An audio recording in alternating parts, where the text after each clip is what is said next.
وَلْتَكُن مِّنكُمْ أُمَّةٌ يَدْعُونَ إِلَى الْخَيْرِ وَيَأْمُرُونَ بِالْمَعْرُوفِ وَيَنْهَوْنَ عَنِ الْمُنكَرِ وَأُولَئِكَ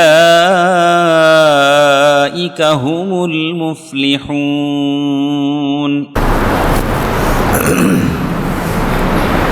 السلام علیکم ورحمۃ اللہ وبرکاتہ۔ ان الحمد للہ نحمده ونستعینه ونستغفره ونعوذ باللہ من شرور انفسنا وسیئات اعمالنا من يهده الله فلا مضل له ومن يضلل فلا هادي له واشهد ان لا اله الا الله وحده لا شريك له واشهد ان محمدا عبده ورسوله اما بعد فان خير الحديث كتاب الله وخير الهدي هدي محمد صلى الله عليه وسلم وشر الأمور محدثاتها وكل محدثة بدعة وكل بدعة ضلالة وكل ضلالة في النار۔ أعوذ بالله من الشيطان الرجيم، بسم الله الرحمن الرحيم۔ يريد الله بكم اليسر ولا يريد بكم العسر ولتكملوا العدة ولتكبروا الله على ما هداكم ولعلكم تشكرون۔ وقال عز من قائل ان الدین یسر ولن یشاد الدین احد الا غلبہ الی آخر الحدیث۔ برادران اسلام، دینی اور ملی بھائیوں، نوجوان دوستوں، آج کی اس عظیم الشان دینی رحمت کانفرنس میں، اس کانفرنس کے معزز مکرم صدر محترم صوبائی جمعیت اہل حدیث تمل ناڈو کے پوڈیچری کے امیر محترم استاذ الاساتذہ فضیلت الشیخ انیس الرحمن اعظمی عمری مدنی حفظہ اللہ، اسی طرح سے آج کے اس اجلاس میں اس کے معزز مقررین خطباء، خصوصیت کے ساتھ فضیلت الشیخ ابو رضوان محمدی حافظہ اللہ، اسی طرح سے صوبائی جمعیت کے ناظم اعلیٰ فضیلت الشیخ عبدالواحد مدنی حافظہ اللہ، اسی طرح سے شیخ عبدالغفور جامعی حافظہ اللہ، اسی طرح سے فضیلت الشیخ محمد فاروق عمری حافظہ اللہ، آج کے اس اجلاس کے ناظم برادرم فضیلت الشیخ عبدالعزیز صاحب عمری حافظہ اللہ، آپ تمام قابل احترام بزرگوں، نوجوان ساتھیوں، قابل احترام ماں اور بہنوں، عزیز بچوں، آج کی اس بزم میں جس موضوع سے متعلق کچھ دیر آپ سے گفتگو کرنی ہے، وہ ایک بہت ہی زیادہ اہم اور دین اسلام کی عظمت سے تعلق رکھنے والا موضوع ہے۔ یہ موضوع ہے اللہ تبارک و تعالیٰ کے دین میں آسانی ہے، اللہ تبارک و تعالیٰ کی دین میں رحمت ہے، اللہ تبارک و تعالیٰ کے دین کے جو بھی احکام ہیں، مسائل ہیں، ان میں اللہ تبارک و تعالیٰ نے یسر کا، سہولت کا، ایسے ہی بہت کچھ ملائمت کا، نرمی کا پہلو رکھا ہے۔ انسانی طبیعت، انسانی زندگی کے تقاضوں کو، انسانی فطرت کے، انسانی زندگی کے حالات کے تقاضوں کو اللہ تعالیٰ کے احکام میں خصوصیت کے ساتھ بروئے کار اللہ تبارک و تعالیٰ نے رکھا ہے۔ ہم نے آپ کے سامنے قرآن کریم کی ایک آیت کریمہ اور اسی طرح سے نبی کریم صلی اللہ علیہ وسلم کی حدیثوں میں سے ایک حدیث کا تذکرہ کیا ہے۔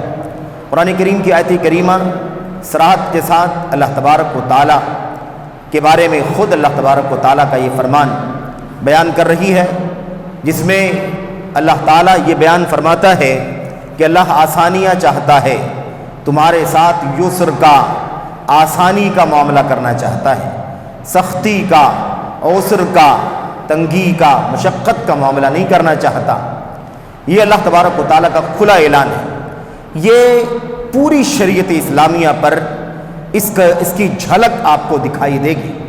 میں بہت ہی اختصار کے ساتھ چند باتیں تمہیدی طور پر عرض کرنا چاہتا ہوں، اور اس کے بعد کچھ مثالیں شریعت اسلامیہ میں یسر کی، آسانی کی پیش کرنا چاہتا ہوں۔ اللہ سے دعا کرتا ہوں کہ اللہ تبارک و تعالی ہمیں اور آپ کو اس آسان دین، اس فطرت سے تطابق رکھنے والا، موافقت رکھنے والا جو دین اللہ نے عطا فرمایا ہے، اسے ہمیں بہت ہی زیادہ خوش اسلوبی کے ساتھ، بہت ہی زیادہ اعتماد کے ساتھ، بہت ہی زیادہ اپنائیت کے ساتھ، بہت ہی زیادہ محبت کے ساتھ اپنانے کی اور اپنی زندگیوں میں برتنے کی توفیق عطا فرمائے۔ اس کے پیغام یسر کو، اس کے پیغام رحمت کو دنیا کے لوگوں کے سامنے عام کرنے کی توفیق عطا فرمائے۔ میرے بھائیوں، برسوں سے ہم اور آپ یہ بات سنتے رہے ہیں دین اسلام کے سلسلے میں کہ اسلام دشمن، یا بعض ناسمجھ حضرات یا بہت سارے لوگ جنہوں نے دین اسلام کو صحیح طور پر نہیں پڑھا ہے، نہیں سمجھا ہے، یا بعض لوگوں کی نادانیوں کو اپنی آنکھوں کے سامنے دیکھا ہے، ایسے حالات میں لوگوں نے دین اسلام پر بڑے عجیب و غریب انداز کے اوچھے الزامات لگانا شروع کر دیے ہیں۔ اسلام کو تشدد کا مذہب، اسلام کو بہت زیادہ جارحیت کا، بہت زیادہ اس اعتبار کا مذہب کہ اس کے اندر انسانیت کے ساتھ رحم نہیں پایا جاتا، اس انسانیت کے ساتھ ظلم ہے، انسانیت کے ساتھ بربریت ہے، انسانیت کے ساتھ زیادتی ہے۔ اس طرح کے شبہے، اس طرح کے بہت سارے طعنے آئے دن ہم سنتے رہتے ہیں۔ یہ اس کا ایسا موقع تو نہیں ہے کہ آپ کے سامنے ان تمام پہلوؤں کو کھول کر کے یا تفصیل سے بیان کیا جائے، لیکن اختصار کے ساتھ ایک پیغام کے طور پر آپ کے سامنے عرض کرنا ہے تاکہ اللہ تبارک و تعالی ہمیں خود بھی اسلام کے یسر کو، اس کی سماحت کو، اس کی نرمی کو سمجھنے کی توفیق عطا فرمائے، اور پھر یہ پیغام دنیا کے سامنے عام کرنے کی توفیق بخشے جنہوں نے دین اسلام کو تشدد کا، سختی کا، جارحیت کا اور بہت ہی زیادہ ظلم اور زیادتی کا مذہب قرار دیا ہے۔ کوئی ایسا حکم آپ کو نہیں ملے گا جس پہ اسلام نے نرمی کا پہلو غالب نہیں رکھا ہے۔ اللہ تبارک و تعالیٰ فرماتا ہے یرید اللہ بکم اليسر، اللہ تعالیٰ تمہارے ساتھ یسر کا معاملہ کرنا چاہتا ہے، آسانی کرنا چاہتا ہے، ولا یرید بکم العسر، اللہ تبارک و تعالیٰ تمہارے ساتھ مشقت کا معاملہ نہیں کرنا چاہتا۔ یہ اللہ تعالیٰ کا اعلان ہے، اللہ مشقت میں تمہیں ڈالنا ہی نہیں چاہتا ہے، اللہ تعالیٰ تمہارے ساتھ آسانی کا معاملہ کرنا چاہتا ہے۔ آپ اس چیز کو دیکھتے چلے جائیں، اللہ کے نبی محمد الرسول اللہ صلی اللہ علیہ وسلم کو اللہ نے رحمت بنا کر کے بھیجا۔ اللہ تبارک و تعالیٰ کی صفت رحمت، صفت رحمانیت اور مہربانی کا وصف اللہ تبارک و تعالیٰ کا غالب ہے۔ اللہ تعالیٰ رؤوف ہے، اللہ رحیم ہے، اللہ رحمان ہے۔ اللہ تبارک و تعالیٰ ایک شخص پر، ایک انسان پر اس کی اپنی ماں سے بھی کئی گنا زیادہ رحم کرنے والا ہے۔ للہ ارحم بعبادہ من ہذہ بولدہا، اللہ کے نبی علیہ الصلوۃ والسلام نے فرمایا تھا جس طرح سے ایک ماں اپنے بچوں پر رحمت کا معاملہ کرتی ہے، اس سے کہیں زیادہ اللہ تبارک و تعالیٰ اپنے بندوں پر رحم کا معاملہ فرماتا ہے۔ میرے بھائیوں، وہ رحمان، وہ رحیم، وہ کریم اور وہ اپنے بندوں پر رحمت کا معاملہ کرنے والا بھلا اپنی شریعت کے اندر کیسے مشقت کا کوئی حکم جاری فرما سکتا ہے؟ اس کی کتاب آسانی کا پیغام ہے، اس کے نبی محمد الرسول اللہ صلی اللہ علیہ وسلم کی سنتوں میں جا بجا رحمت کے نرمی کے اس کی مثالیں موجود ہیں، اس کے نمونے موجود ہیں۔ میرے بھائیوں، اللہ تبارک و تعالیٰ نے اپنی کتاب کے اندر اس بات کا بھی اعلان فرما دیا ہے، اور یہ اعلان ایک سے زائد جگہوں پر اور الگ الگ پیغام میں، اور اس بات کو سمجھیں، لا یکلف اللہ نفسا الا وسعہا، اللہ تبارک و تعالیٰ کسی نفس کو اس سے زیادہ کا مکلف نہیں بناتا جو اس کی طاقت میں نہ ہو، جو طاقت میں نہ ہو۔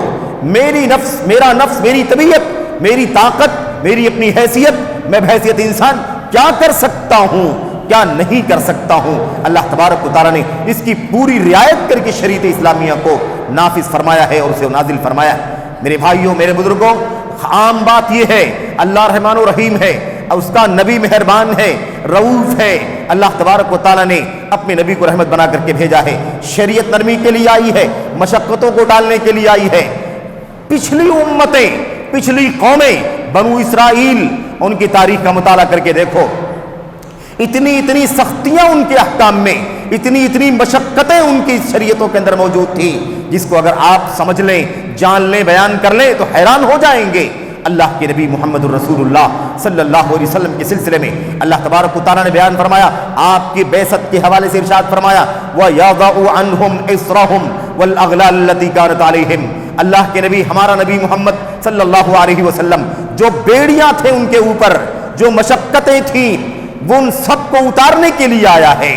یہ نبی کون سی مشقتیں ختم کرنے کے لیے آیا، کون سی دشواریاں ختم کرنے کے لیے آیا؟ اس کی تفسیر میں اگر آپ دیکھیں تو اسرہم والاغلال التي كانت علیہم، جو مشقتیں تھیں ان کے اوپر اور جو بیڑیاں تھیں، طوق تھے، ان سب کو اللہ کے نبی نے اتارا۔ یہ کیا چیزیں تھیں؟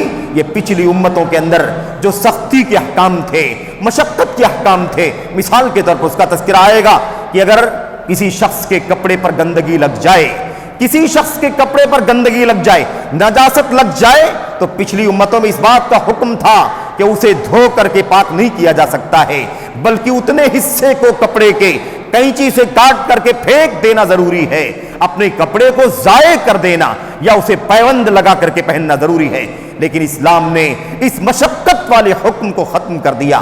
ہم اور آپ جانتے ہیں اسے پانی سے دھو لیا جائے پاک ہو جاتا ہے، بلکہ اگر پانی میسر نہ ہو تو میرے بھائیوں جسم کو اللہ تبارک و تعالیٰ نے تیمم کے ذریعے سے بھی پاک کرنے کا حکم دے دیا ہے۔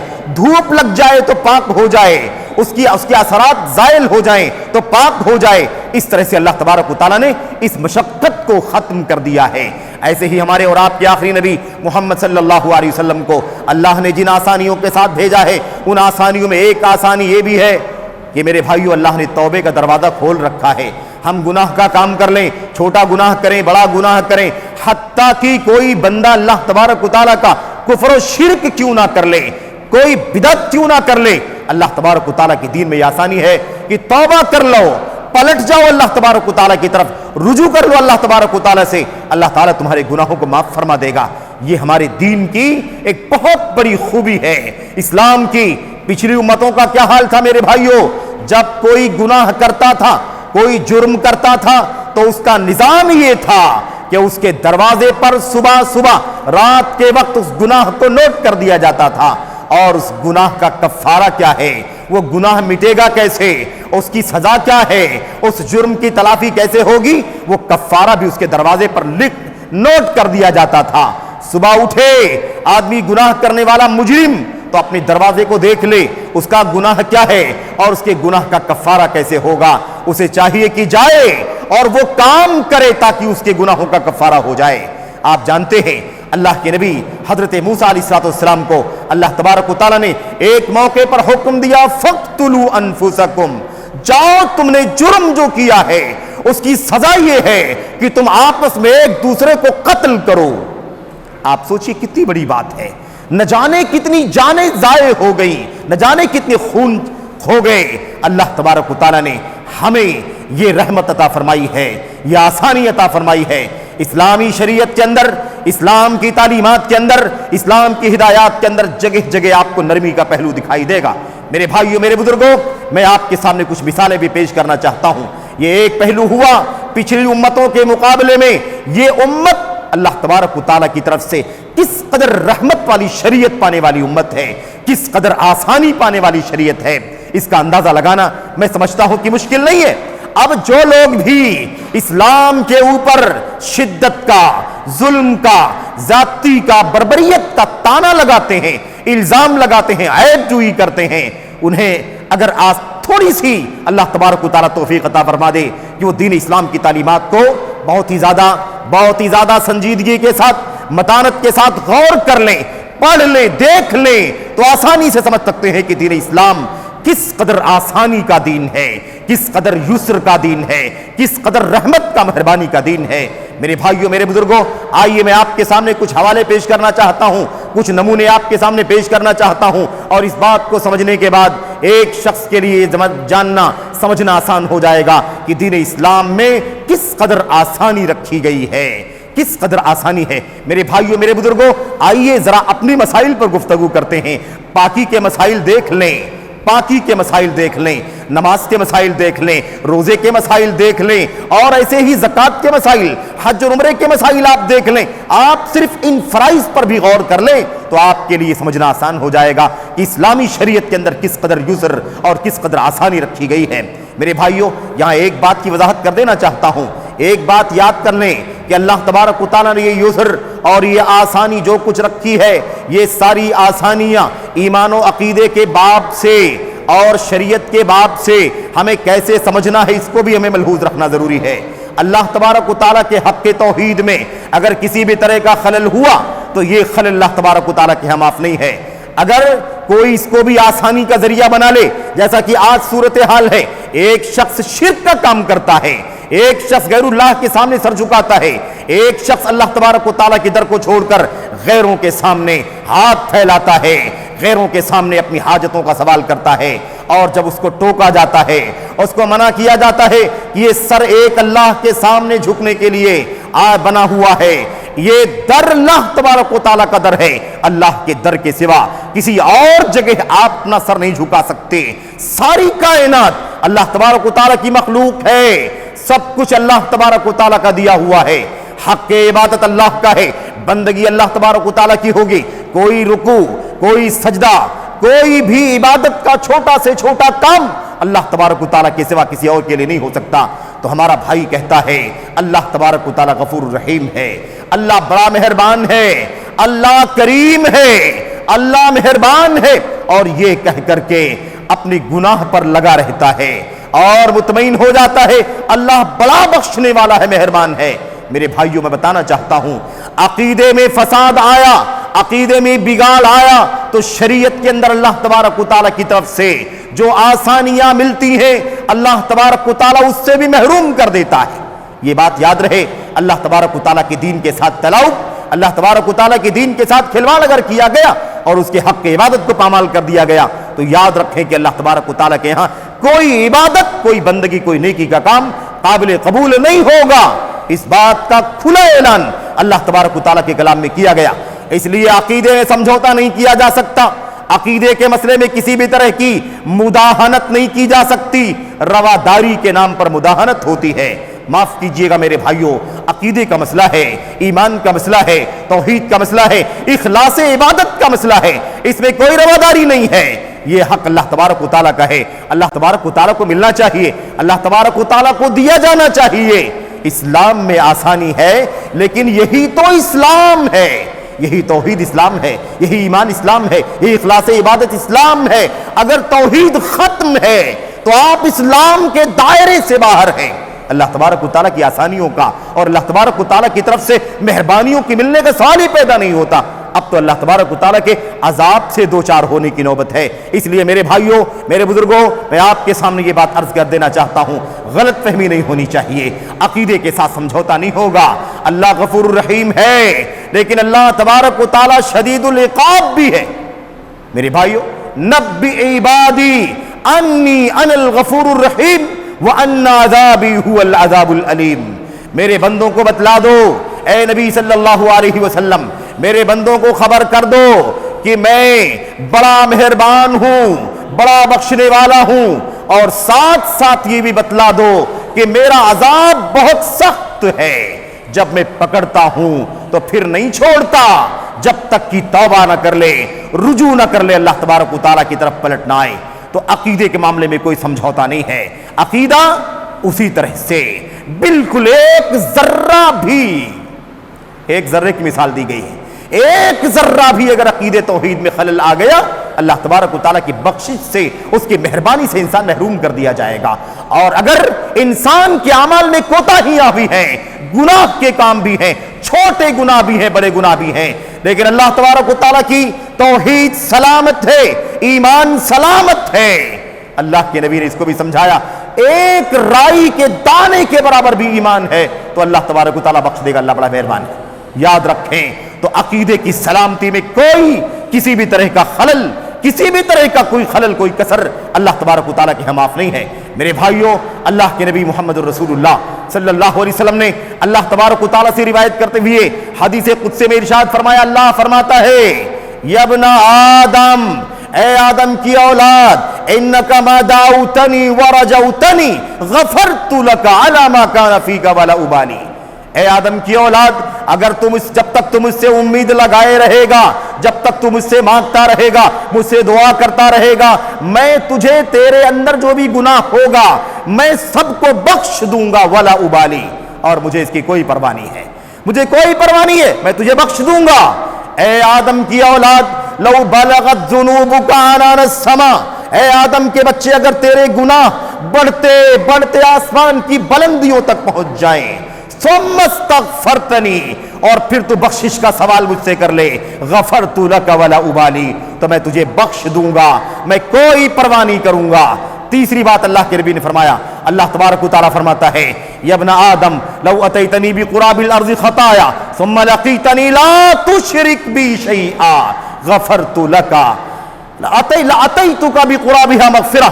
اللہ کے نبی علیہ الصلوۃ والسلام نے فرمایا، اللہ فرماتا ہے اے آدم کے بچے، اگر تو زمین بھر گناہ لے کر کے میرے پاس آئے، قیامت کا دن ہو اور تو قیامت کے دن زمین کے برتن بھر گناہ لے کر کے میرے پاس آئے لے اور تم مجھ سے ملاقات کرے اس حال میں کہ تو نے میرے ساتھ شرک نہ کیا ہو، تو نے میرے ساتھ شرک نہ کیا ہو، شرک نہ کیا ہو، اس شرط کے ساتھ اللہ فرماتا ہے لَأَتَيْتُكَ بِقُرَابِهَا مَغْفِرَةً، تو میں زمین بھر بخشش تیرے پاس لے کر کے آؤں گا، میں تجھے بخش دوں گا۔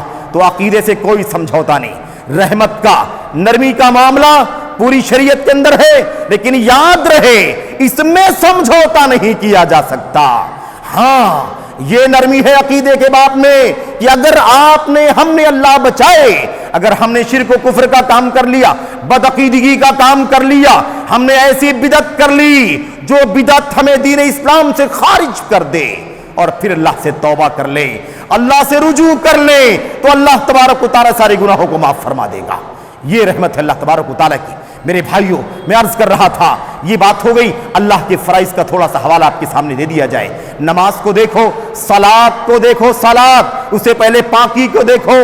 ہمارے لیے اسلامی شریعت کے اندر یہ حکم موجود ہے کہ اگر آپ کو پانی کا استعمال کرنے میں مشقت ہے، آپ بیمار ہیں، آپ کو زخم ہے، آپ کو حد درجہ بخار ہے، یا آپ کو پانی کے استعمال کرنے سے آپ کی تکلیف بڑھ سکتی ہے، بیماری بڑھ سکتی ہے، یا سخت سردی کی وجہ سے آپ پانی کا استعمال نہیں کر سکتے، آپ کو غسل کرنے کی حاجت ہے، آپ کو وضو کرنے کی حاجت ہے، اللہ تبارک و تعالیٰ کی طرف سے یہ آسانی ہے کہ آپ پاک مٹی کا استعمال کر کے اپنے آپ کو پاک کر لیں، اپنے آپ کو پاک کر لیں۔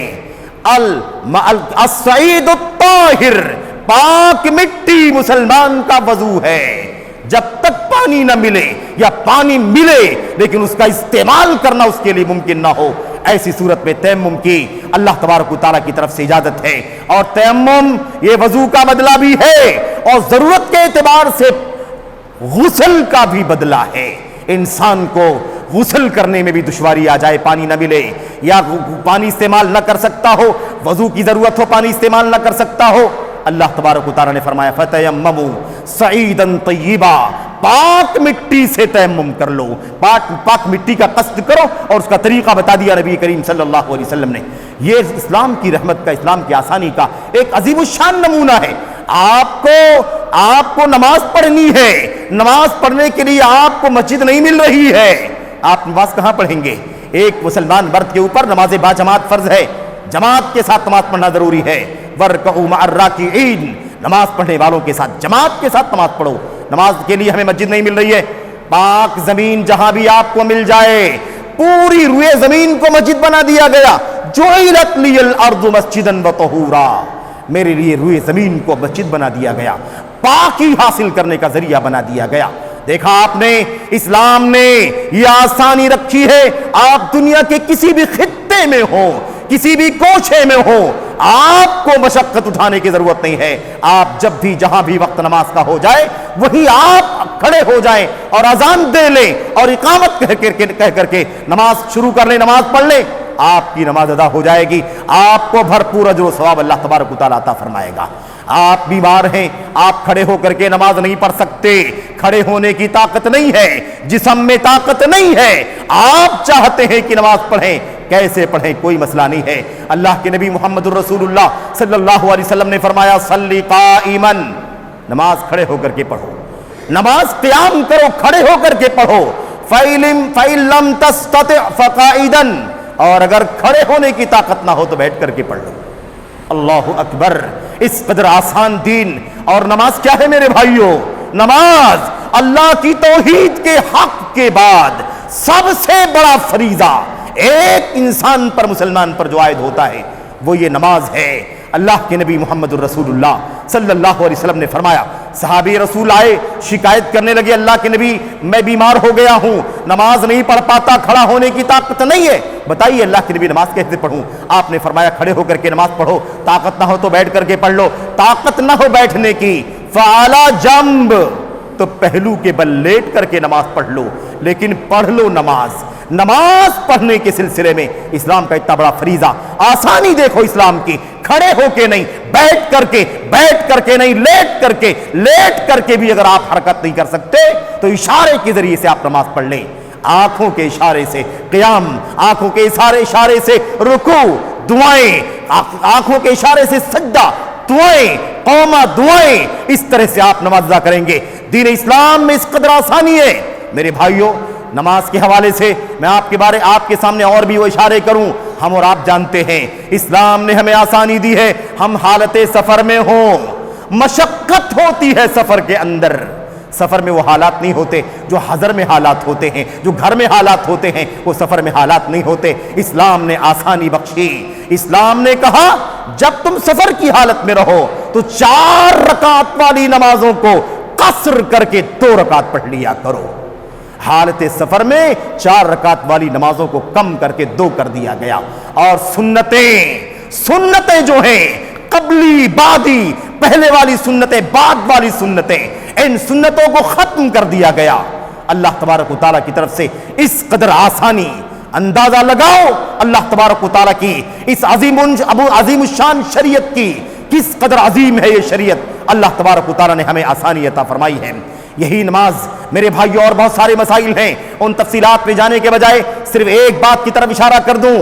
ماؤں کے لیے, بہنوں کے لیے یہ بات ہے, آپ محسوس کریں آپ کو اللہ نے دین اسلام میں کس قدر آسانی عطا فرمائی ہے. اگر آپ پاکی کی حالت میں نہیں ہیں, اگر مائیں بہنیں پاکی کی حالت میں نہیں ہیں, ماہواری کی حالت ہے, ایسی صورت میں اللہ تبارک و تعالیٰ نے ان ایام میں جو بھی ایام 4, 6, 8 دن ہوں, اس سے کم و بیش اللہ تبارک و تعالیٰ نے آپ کی نماز کو معاف فرما دیا ہے. نماز معاف ہے, آپ کو پڑھنا بھی نہیں ہے اتنے دنوں میں, اور بعد میں اس کی قضا بھی نہیں کرنی ہے. اسلام کی آسانی, اسلامی شریعتوں میں آسانی کی مثالیں جا بجا آپ کو دکھائی دیں گی. اور جو روزے آپ کے فرض چھوٹ جائیں, جاؤ قربان جائیے اللہ تبارک و تعالیٰ کے دین پر, اللہ کی مہربانی پر, نبی کریم صلی اللہ علیہ وسلم کی رحمت پر اور رافت پر. یہ دین کس قدر عظمت والا دین ہے. ایک دم انسان کی طبیعت, انسان کی حاجت, انسان کی فطرت کے مطابق اللہ تعالیٰ کا دین. میرے بھائیوں, اللہ تبارک و تعالیٰ نے روزے کو بھی اس حالت میں منع کر دیا. اس حال میں روزہ نہیں رکھ سکتی, اور جتنے روزے آپ کے چھوٹ جائیں بعد میں آپ قضا کر لیں, جو بھی روزے آپ کے چھوٹ جائیں. اس طرح سے نبی اللہ تبارک و تعالیٰ کی دین کے اندر اسلامی فریضہ نماز کے حوالے سے بھی, روزے کے حوالے سے بھی اتنی ساری آسانیاں رکھی گئی. میرے بھائیوں, یہی معاملہ روزے کا ہے.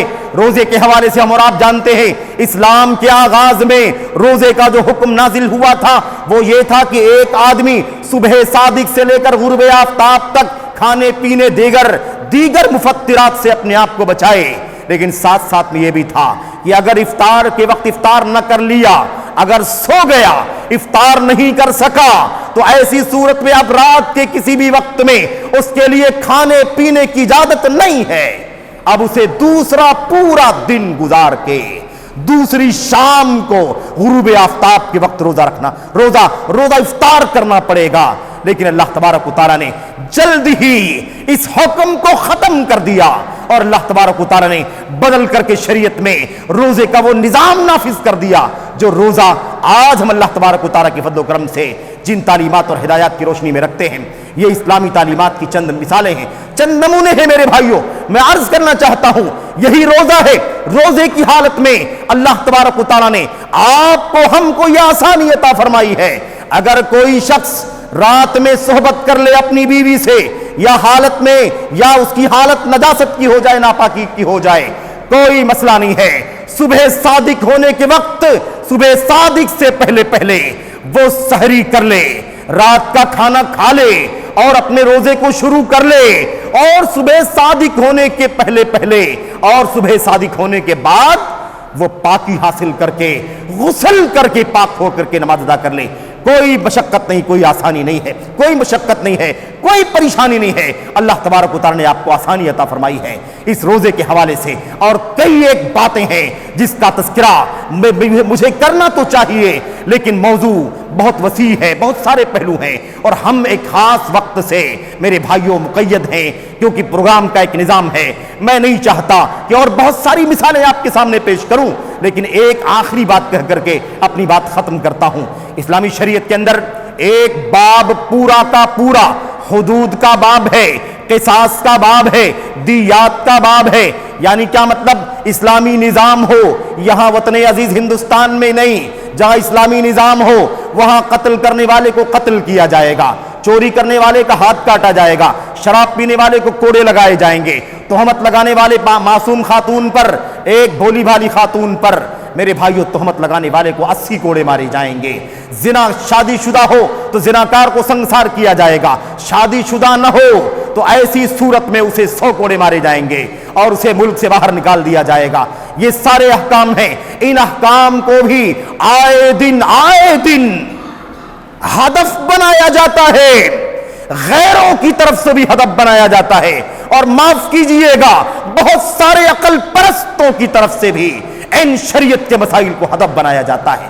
اس کے اندر بڑی سختیاں ہیں, آسانی ہونی چاہیے. لبرل ذہنیت کے لوگ جو بھی ہیں وہ اس طرح کی باتیں کرتے ہوئے دکھائی دیتے ہیں. میں عرض کرنا چاہتا ہوں, اللہ تبارک و تعالیٰ فرماتا ہے وَلَكُمْ فِي الْقِصَاصِ حَيَاتٌ يَا أُولِي الْأَلْبَابِ, اے عقل مندو تمہارے لیے قصاص میں زندگی ہے. قصاص یعنی خون کا بدلہ خون. جو چیز ضائع کی گئی ہے اس کے بدلے میں بطور سزا وہی چیز ضائع کر دی جائے. اللہ تبارک و تعالیٰ نے فرمایا العین بالعین والاذن بالاذن والسن بالسن والجروح قصاص. اللہ تبارک و تعالیٰ کے کلام کی آیت کریمہ کا یہ خلاصہ ہے جو آپ کے سامنے پیش کیا گیا. کان کے بدلے کان, آنکھ کے بدلے آنکھ, دانت کے بدلے دانت, ہاتھ کے بدلے ہاتھ, جان کے بدلے جان کی طرح سے ساری چیزیں.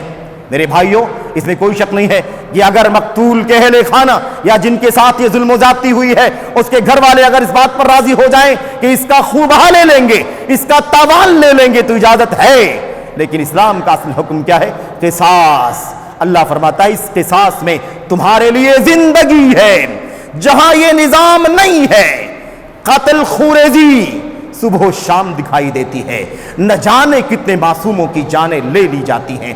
کوئی تاوان نہیں, کوئی کفارہ نہیں, کوئی سزا نہیں دی جاتی ہے. پورا سماج, پورا معاشرہ میرے بھائیوں ظلم کا, زیادتی کا, انارکی کا بازار بن جاتا ہے. جو جب چاہا جس کو چاہا اس کی جان لے لیا, اس کے اعضاء اور جوارح کو نقصان پہنچا دیا.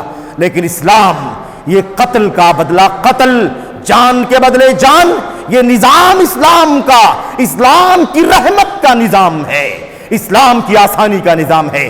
ایک جان لینے والے کو اگر اسلامی شریعت جان لے کر سزا دیتی ہے تو اس واقعے سے پورے سماج کے ظالموں جو دندناتے پھرتے ہیں ان کے پتے پانی ہو جاتے ہیں, وہ کانپ جاتے ہیں کہ اگر ہم نے یہ جرم کیا, ہم نے بھی کسی کی جان لی تو ہماری جان بھی ضائع کر دی جائے گی, ہمیں بھی تہہ تیغ ہونا پڑے گا, ہمیں بھی قصاص کی سزا برداشت کرنی پڑے گی. اور اس کے نتیجے میں نہ جانے کتنی جانیں بچ جاتی ہیں, جانیں بچ جاتی ہیں, موت نہیں ہوتی ہے بلکہ زندگی مل جاتی ہے. اللہ فرماتا ہے وَلَكُمْ فِي الْقِصَاصِ حَيَاتٌ يَا أُولِي الْأَلْبَابِ, اے عقل مندو تمہارے لیے قصاص میں زندگی ہے. میرے بھائیوں میں انہی چند باتوں پر اور یہ غیر مرتب باتیں, بے ہنگم باتیں اور ادھر ادھر کی چند باتیں جو ہم نے آپ کے سامنے عرض کی ہیں, انہی باتوں پر اکتفا کرتا ہوں. دعا کرتا ہوں کہ اللہ تبارک و تعالی ہمیں اپنے اسلام کو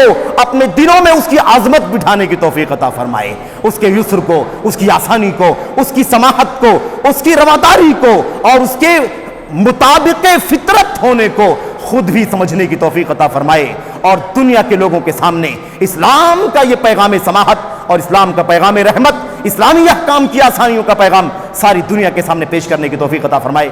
آمین یا رب العالمین. وصلی اللہ وسلم وبارک علی نبینا محمد وعلی آلہ وصحبہ اجمعین. والسلام علیکم ورحمۃ اللہ وبرکاتہ.